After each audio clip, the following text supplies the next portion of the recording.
U.S. President Donald Trump's strategy for the nation's longest-running war in Afghanistan will meet the same fate as the plans of his predecessors, according to Pakistan's Prime Minister Shahid Khaqan Abbasi. Failure. From day one we have been saying very clearly the military strategy in Afghanistan has not worked and it will not work, Abbasi, who took over as Premier 3 weeks ago, said in an interview Saturday night in Karachi. There has to be a political settlement, he added, and it needs to be inclusive, that's the bottom line. Abbasi said while his government supports the fight against terrorists, it won't let the war in Afghanistan, with which it shares a 2,500-kilometer, 1,550-mile, border, spill into Pakistan. The stance of Abbasi's administration may complicate Trump's plan for the region after he pledged more U.S. troops for Afghanistan and called on Pakistan to stop providing a safe haven for terrorists.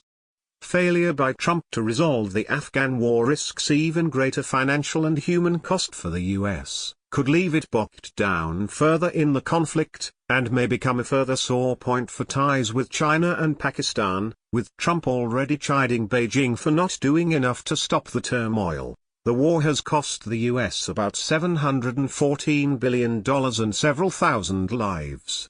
U.S. Secretary of State Rex Tillerson on Sunday said the new strategy is intended to pressure the Taliban into negotiating with the Afghan government by sending a message to the Taliban that we are not going anywhere. I think the president's been clear that this is a dramatic shift in terms of the military strategy, Tillerson said on the Fox News Sunday program. The president was clear that he's not setting any arbitrary timelines, he said. Our patience is not unlimited. Afghanistan's government is slowly losing its grip with the Taliban now controlling about 40% of the country, which U.S. officials say couldn't be possible without help from Pakistan's military. That's a charge the Asian nation disputes. This is a classic dialogue of the deaf between Washington and Islamabad because neither agrees on what needs to be pursued but both make a sham of going together, said Berzine Wagner, a member of the Center for the Study of Pakistan at the School of Oriental and African Studies in London. U.S. priorities are not the same as Pakistan, which wants Afghanistan to stay dependent on it, he said. For a quick tech Q&A on why it may be difficult to get Pakistan to act, click here. The U.S. in previous offensives in Afghanistan used drones to attack alleged terrorists in Pakistan. NATO troops have also used Pakistani ports and roads to move equipment into landlocked Afghanistan. We do not intend to allow anybody to fight Afghanistan's battle on Pakistan's soil, Abbasi said during the interview at the former home of the nation's founder Muhammad Ali Jinnah, while he was on a visit to the nation's commercial capital. Whatever has to happen in Afghanistan should be happening in Afghanistan, he said, adding Pakistan doesn't harbor terrorists. Abbasi was picked by the ruling party as prime minister this month after the nation's top court disqualified predecessor Nawaz Sharif in July after a corruption probe. Support from China will help Pakistan defy the U.S. In a statement late Sunday, Abbasi postponed the visit of a U.S. delegation. Last week, Pakistan's military said it isn't looking for U.S. financial assistance and Shehbaz Sharif, Nawaz Sharif's younger brother and chief minister of Punjab province, called for the end of American aid.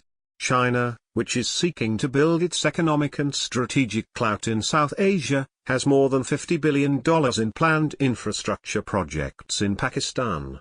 With China's role increasing, Pakistan's forces have fewer incentives to stop covertly supporting insurgent groups that strike inside Afghanistan and India, while targeting outfits that threaten its own domestic security, according to analysts. Pakistan's military has been conducting its own offensive against terrorists, with the latest operation in the Khyber tribal region starting last month after Islamic State's presence increased across the border in Afghanistan. The Pakistani army earlier said it had cleared North Waziristan on the Afghanistan border, a region the U.S. has called an epicenter of terrorism. To read more on China's support for Pakistan, click here. More than 60,000 people have been killed while Pakistan's economy has suffered a loss of about $120 billion from waging war at home against terrorists, according to the finance ministry.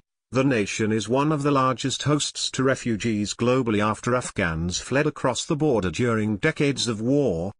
Pakistan has started returning refugees and plans to fence its border with Afghanistan to prevent the cross-border movement of militants.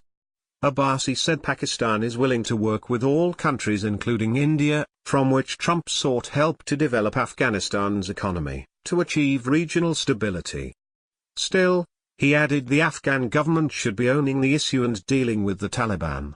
If they require our support is available, he said. Our support is unconditional as far as terrorism is concerned. With assistance by Ben Brody and Kamran Haider,